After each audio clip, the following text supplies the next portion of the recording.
Ronald Reagan அமெரிக்க ராஷ்டிரபதி அவைத் தலைவர் அவர்களே, உங்களுக்கு எனது அன்பான வணக்கத்தை தெரிவித்துக் கொள்கின்றேன். பகல்காம் தாக்குதலுக்கு எதிராக தேசமே ஒன்றுபட்டு நிற்கிறது. வீழ்ந்த ஒவ்வொரு உயிரும் ஏற்படுத்திய வலியும் வேதனையும்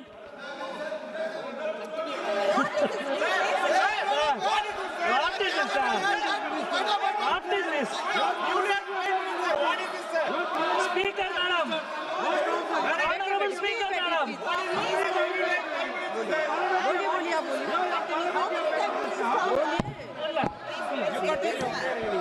மாண்புமிகு அவைத் தலைவர் அவர்களே, பயங்கரவாத தாக்குதலுக்கு எதிராக இந்த அரசு இந்தியா தொடுத்த எதிர்வினை, அது சார்ந்த ஒரு விவாதத்தை மிகவும் பொறுப்புணர்ச்சியோடு இந்த அவையிலே நடத்துவதற்கு எதிர்க்கட்சிகளாகிய நாங்கள் தொடர்ந்து முயற்சி செய்து கொண்டிருக்கிறோம். இந்த முயற்சி இன்றைக்கு நேற்றைக்கு அல்ல, கடந்த 2 மாதங்களாக இந்த முயற்சியை எதிர்க்கட்சிகள் பொறுப்புணர்ச்சியோடு நடத்தி கொண்டிருக்கிறார்கள். 2 மாதங்களாகவும் பொறுப்புணர்ச்சியினால் என்ன என்று விலை கேட்பதைப் போல ஆளுங்கட்சி தரப்பு தொடர்ந்து வினையாற்றி கொண்டிருக்கிறது.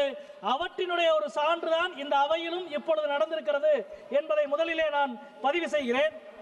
பாதுகாப்புத்துறை அமைச்சர் இந்த விவாதத்தை துவக்கி வைத்து பேசினார். 2016ஆம் ஆண்டு உரி தாக்குதல் நடந்த பொழுது ஆளுங்கட்சி என்ன சொன்னதோ, 2019ஆவது ஆண்டு பாலக்கோட் தாக்குதல் நடந்த பின்னணியில் ஆளுங்கட்சி என்ன சொன்னதோ அதுவே தான் இன்றைக்கு மீண்டும் இவர்கள் சொல்லி இருக்கிறார்கள். நீங்கள் பேசிய இவ்வளவுக்கும் பிறகு இந்த தீவிரவாத தாக்குதல் பகல்காமில் எப்படி நடந்தது? தாக்குதல் துவங்கி 1.5 மணி நேரத்துக்கு பிறகுதான் ஒரு உதவியோ தகவலோ அரசுக்கு கிட்டியிருக்கிறது என்ற செய்தி எவ்வளவு பெரிய வெட்கக்கேடானது. 3 அடுக்கு பாதுகாப்பின் தோல்வி, ராணுவத்தின் தோல்வி, சிஆர்பிஎஃப் தோல்வி, ஜம்மு காஷ்மீர் காவல்துறையினுடைய தோல்வி, 3னுடைய தோல்வி. இதற்கு யார் பொறுப்பேற்க போவது? அதிகாரிகளா, அமைச்சரா? ஒரே தேசம் ஒரே தலைவர் என்று நீங்கள் சொல்லுகிற மாண்புமிகு பிரதம மந்திரி அவர்கள் இதற்கு பொறுப்பேற்க போகிறாரா? யார் பொறுப்பேற்க போகிறார்கள்? நீங்கள் ஆட்சிக்கு முன்பு வரை நடந்த எல்லா சம்பவங்களுக்கும் நேருவிலே துவங்கி மன்மோகன் சிங் வரை பொறுப்பேற்க வேண்டும் என்று சொல்லுவீர்களே, இப்பொழுது நீங்கள் யாரை கையை காட்டப் போகிறீர்கள் என்ற கேள்வியை நாங்கள் எழுப்ப விரும்புகிறோம். இந்த தாக்குதல் சம்பவம் நடந்த பொழுது சவுதி அரேபியாவிலே இருந்த நம்முடைய மாண்புமிகு பிரதமர் அவர்கள் தங்களது பயண திட்டத்தை குறுக்கிக் கொண்டு உடனடியாக புறப்பட்டார். நேரடியாக பகல்காமுக்கு போக போகிறார் என்று நாடே எதிர்பார்த்தது. நேரடியாக காஷ்மீருக்கு போக போகிறார் என்று நாடே எதிர்பார்த்தது. அவர் நேரடியாக பீகாரினுடைய தேர்தல் பேரணிக்கு போனார். எங்கள் இதயங்களில் தேசம் இருக்கிறது, உங்கள் இதயங்களில் தேர்தல் மட்டும்தான் இருக்கிறது என்பதை இந்த நாடு தொடர்ந்து பார்த்து கொண்டிருக்கிறது. அது மட்டுமல்ல, சிறப்பு நாடாளுமன்ற கூட்டத்தொடரை கூட்டுங்கள் என்று மீண்டும் மீண்டும் நாங்கள் கேட்டுக்கொண்டே இருக்கிறோம். பிரதமர் என்ன சொன்னார்? ஜனநாயகத்தின் கோவில் இந்த நாடாளுமன்றம் என்று சொன்னார். சரி, கோயிலுக்கு வாங்க என்று நாங்கள் கூப்பிடுகிறோம். கோவிலுக்கு வர இவ்வளவு பயப்படுகிற ஒரு பிரதமரை நீங்கள் கொண்டிருப்பது சரியா, நியாயமா? ஏன் அதுவும் சிறப்பு வழிபாட்டுக்கு வாருங்கள், சிறப்பு கூட்டத்தொடருக்கு வாருங்கள் என்று மீண்டும் மீண்டும் கேட்கிறோம். இங்கே வராமல் பீகாருக்கு போய் பிரதமர் பேசுகிறார். கற்பனை செய்ய முடியாத தாக்குதலை நாங்கள் நடத்துவோம் என்றார். நாங்கள் எதிர்பார்த்து கொண்டிருந்தோம் கற்பனை செய்ய முடியாத தாக்குதலை நடத்துவார் என்று. நடத்தினார். யார் நடத்தினார்? அமெரிக்க அதிபர் ட்ரம்ப் நடத்தினார். கற்பனையே செய்ய முடியாத ஒரு தாக்குதலை. இந்த பிரச்சனையில் அதிகமாக தோல்வி அடைந்திருப்பது உள்துறை அமைச்சகமா அல்லது வெளியுறவுத்துறை அமைச்சகமா என்ற விவாதத்தை இந்த அவை நடத்தி கொண்டிருக்கிறது. எதிர்க்கட்சிகள் ஆகிய நாங்கள் IMF சர்வதேச நிதியம் பாகிஸ்தானுக்கு கடன் கொடுப்பதை இந்தியாவால் தடுக்க முடியவில்லை. IMF நிர்வாக குழுவில் 25 நாடுகள் இருக்கிறது. ஒரு நாடு கூட இந்தியாவுக்கு ஆதரவாக வாக்களிக்கவில்லை. உலக அரங்கில் இந்தியாவை தனிமைப்படுத்தி வைத்திருக்கிறீர்கள் நீங்கள் என்பதை இங்கே நாங்கள் சுட்டிக்காட்ட விரும்புகிறோம். அதே போல பாலஸ்தீன பிரச்சனையில் ஐநா தீர்மானத்தில் இருந்து விலகியது, ஈரான் மீதான தாக்குதல் பிரச்சனையில் சாங்காய் ஒத்துழைப்பு அமைப்பினுடைய கூட்டறிக்கையில் கையெழுத்து போடாதது, ட்ரம்பினுடைய பேச்சுக்கு எதிராக எந்த எதிர்வினையும் ஆற்றாதது, இதுவெல்லாம் சர்வதேச அரங்கத்தில் இந்தியாவை ஒரு கோழை நாடாக கொண்டு போய் நிறுத்தி இருக்கிறீர்கள் என்பதை நாங்கள் இங்கே குற்றம் சாட்ட கடமைப்பட்டிருக்கிறோம். எனக்கு முன்னால் பேசிய மரியாதைக்குரிய முன்னாள் அமைச்சர் அனுராதா தாக்கூர் அவர்கள் குறிப்பிட்டதை போல இந்தியாவின் நிலைப்பாட்டை உலக நாடுகளுக்கு சொல்லுவதற்கு அனைத்து கட்சி குழுவை நீங்கள் அனுப்பினீர்கள். நாங்கள் எங்கள் கட்சியில் இருந்தோம், எதிர்கட்சிகள் எல்லாம் அதில் பங்கெடுத்தார்கள். என்ன விசித்திரம் தெரியுமா?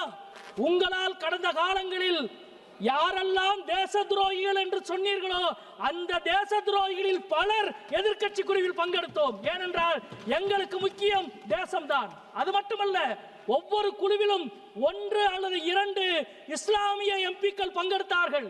பாஜக ஆட்சிக்கு வந்ததுக்கு பிறகு இஸ்லாமிய எம்பிக்களுக்கான பிரதிநிதித்துவத்தை கொடுத்திருக்கிற முதல் விஷயம் இதுதான். அதை கொடுத்தவர்கள் எதிர்க்கட்சிகளாகிய நாங்கள். நேற்றைய தினம் நம்முடைய மரியாதைக்குரிய பிரதமர் அவர்கள் தமிழ்நாட்டுக்கு வந்து சோழர்களுடைய பேரரசை நினைவுபடுத்தி சோழர்கள் நடத்திய போரையும் ஆபரேஷன் சிந்தூரையும் இணைத்து பேசியிருக்கிறார். நான் ஒரு வரலாற்று மாணவன், வரலாற்றை அறிந்த ஒரு எழுத்தாளர் என்ற முறையில் சொல்கிறேன். சோழ பேரரசு, ராஜராஜன், ராஜேந்திர சோழன், இந்தியாவில் இருந்த ஒரு பேரரசு கடல் கடந்த வெற்றியை பெற்றதென்றால் அது சோழ பேரரசு மட்டும்தான். அந்த வெற்றிக்கு என்ன காரணம் தெரியுமா? ராஜராஜனோ ராஜேந்திர சோழனோ தான் நடத்திய எல்லா போரையும், தான் ஆரம்பித்த எல்லா போரையும் அவன்தான் முடித்தானே தவிர பக்கத்து நாட்டு மன்னன் முடித்து வைக்கவில்லை. மோடி துவங்கிய ஆபரேஷன் சிந்தூரை முடித்து வைத்தது அமெரிக்க அதிபர் ட்ரம்ப் என்பதை 25 முறை சொன்னார். ராஜராஜன் ஆரம்பித்த போரை பக்கத்து நாட்டு மன்னன் முடித்ததாக சொல்லி இருந்தால் முதலில் அவன் கதையை முடித்திருப்பான் ராஜராஜனும் ராஜேந்திர சோழனும். எனவே இன்றைக்கும் கூட இந்த இடத்திலே நம்முடைய மாண்புமிகு அமைச்சர் அவர்கள் விவாதத்தை ஆரம்பித்து பேசினார். ராமன் எப்படி இலங்கையின் மீது படையெடுத்து ராவணனை கொன்றானோ அதே போல இந்த படையெடுப்பை பிரதமர் நடத்தியிருக்கிறார் என்று சொன்னார். இன்னொரு அமைச்சர் எழுந்து சொல்லுகிறார். என்ன சொன்னார்? சிசுபாலனுடைய தலையை வெட்டுவதற்கு சுதர்சன சக்கரத்தை கிருஷ்ணன் பயன்படுத்தியதை போல பிரதமர் பயன்படுத்தினார் என்று சொல்கிறார். ராமன், கிருஷ்ணன் போன்ற கடவுள்களை எல்லாம் உங்கள் தோல்விகளை மறைக்க கடவுள்களை இவ்வளவு மலினமாக பயன்படுத்துவது நியாயமா? ஆத்திகவாதிகளின் மனம் புண்படாதா? இந்துக்களின் மனம் புண்படாதா? மிக வேதனையோடு நாங்கள் இங்கே கேட்கிறோம். மாண்புமிகு பாதுகாப்புத்துறை அமைச்சர் தனது பேச்சில் ஒரு முறை கூட மறந்து கூட கர்னல் சோஃபியா குரேஷிக்கு ஏற்பட்ட அவமானத்தை, அவமதிப்பை மத்திய பிரதேசத்தினுடைய உங்கள் எம்பி விஜய் சா பேசியதை கண்டித்து ஒரு வார்த்தை பேசவில்லை. ஏன்? அதே போல பகல்காம் தாக்குதலின் போது சுற்றுலா பயணிகளை காப்பாற்ற குதிரை ஓட்டி தன் உயிரை கொடுத்தான் அதில்ஷா. அதில்ஷாவினுடைய வீரத்தை பாராட்டி ஒரு வார்த்தை நீங்கள் பேசவில்லை. அது மட்டுமல்ல, ஒரு அதில்ஷா அல்ல, தீவிரவாதத்துக்கு எதிராக நூற்றுக்கணக்கான அதில்ஷாக்கள், ஆயிரக்கணக்கான அதில்ஷாக்கள் இருக்கிறார்கள் என்று உணர்த்தியது காஷ்மீர் மக்கள். அந்த காஷ்மீர் மக்களினுடைய ஒருமைப்பாட்டை அங்கீகரித்து ஒரு வார்த்தை நீங்கள் பேசவில்லை. வேதனையோடு நாங்கள் சொல்லுகிறோம், மத ரீதியான வேறுபாடுகளை பயங்கரவாதத்தை வைத்து அதிகரிக்க முடியாது என்பதுதான் இந்தியா சொல்லுகிற செய்தி. அதுதான் இந்தியா. அந்த இந்தியாவை உங்களால் ஒருபோதும் பிளக்கவோ வெறுக்கவோ முடியாது. நாங்கள் வெல்லுவோம் என்பதை சொல்லி முடிக்கிறேன். நன்றி, வணக்கம். माननीय सदस्य श्री दिलेश्वर कामेत जी।